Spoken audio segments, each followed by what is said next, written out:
I'm Scotty Smith, and this is USL Quick Strike.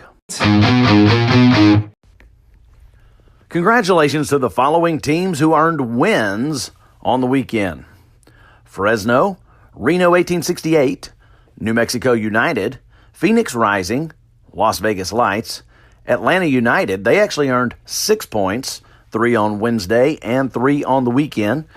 Ottawa Fury, Pittsburgh Riverhounds, Orange County, they're hitting their stride. That plus, Tacoma kind of stings. In fact, Tacoma lost 9-0 aggregate this week, so a bit of a rough patch since that one time where they brought all their MLS players down to beat Sacramento Republic. RGV got a win, so did Red Bull 2, Bethlehem, Timbers 2, Birmingham Legion, Nashville, and San Antone. Tampa and Louisville fought to a draw. Tampa unable to capitalize on the St. Louis loss, and so they will not take over the top of the table in the East. Our top dog for the second time in 3 weeks is the Birmingham Legion. They defeated top table St. Louis 3-2 in St. Louis. Jerome Williams scored 2 in that match. Also scoring 2 this weekend, Jamal Johnson of Fresno. And Santi Moar was our hat trick hero. He is tied with Tulsa's Luca Lobo for the Golden Boot standings right now. They each have 7 on the young season. Brian Brown scored again for Reno. He has 5 on the season.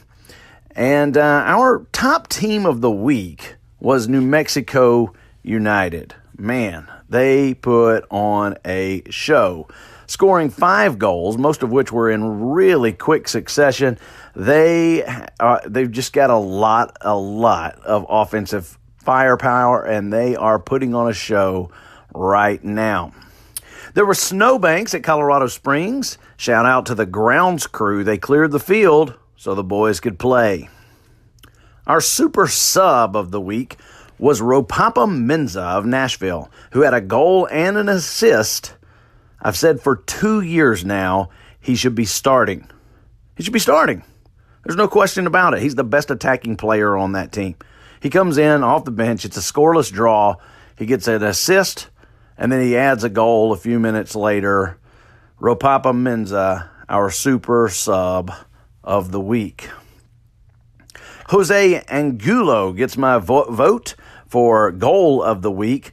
The Hartford Athletic man ripped a shot from barely outside the midfield circle. I mean, he put that ball through the air, and it was a very nice goal. He's going to get my vote for USL Goal of the Week. Go to uslchampionship.com and vote for your Goal of the Week. I don't know what the San Antonio fans are singing after a goal, but I love it. Timbers 2 now in the top spot along with New Mexico United in the West. They are on 13 points apiece. Sacramento and Tulsa come into those next 2 spots with 10 points apiece, followed by Los Dos, Fresno, Reno 1868, Orange County, Real Monarchs, and Las Vegas Lights. It's weird. Phoenix got their first win of the season. They are still unbeaten, but they're in 14th place. A little strange. St. Louis is still at the top of the table in the East, followed very closely by Tampa. There's a group of 4 teams sitting on 10 points. Nashville, Red Bulls 2, Bethlehem, and Atlanta. North Carolina, Pittsburgh, Charleston, and Ottawa round out those playoff spots right now. In League 1, South Georgia Tormenta still top table, followed by Lansing, North Texas, and Greenville Triumph. Let's get you 3 games to watch this weekend.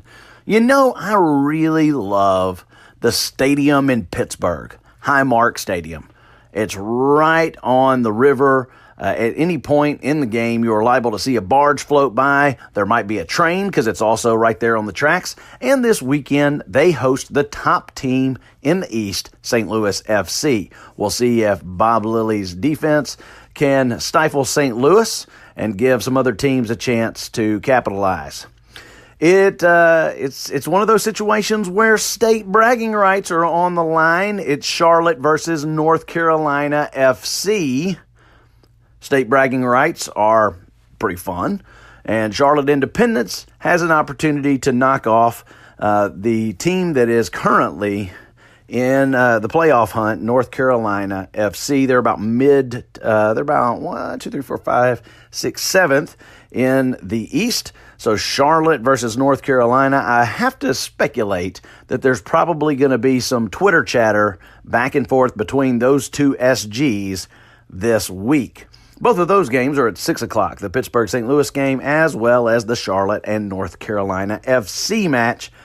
At 9 o'clock, it's Reno 1868 with Brian Brown versus New Mexico United with Santi Moar. Not that those are the only two players on the field, but those are both some electric goal-scoring superstars in this league, and that one should be really fun to watch.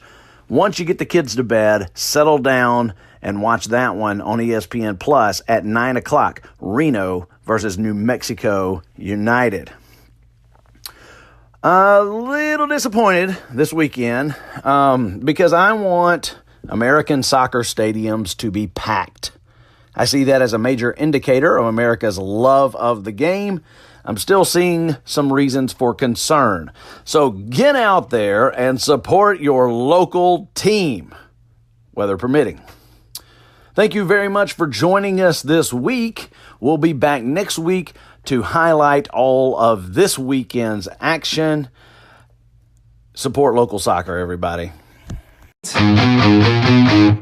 The podcast you just heard was made using Anchor. Ever thought about making your own podcast? Anchor makes it really easy for anyone to get started. It's a one-stop shop for recording, hosting, and distributing podcasts. Best of all, it's 100% free. Sign up now at anchor.fm/new. That's anchor.fm/new to get started.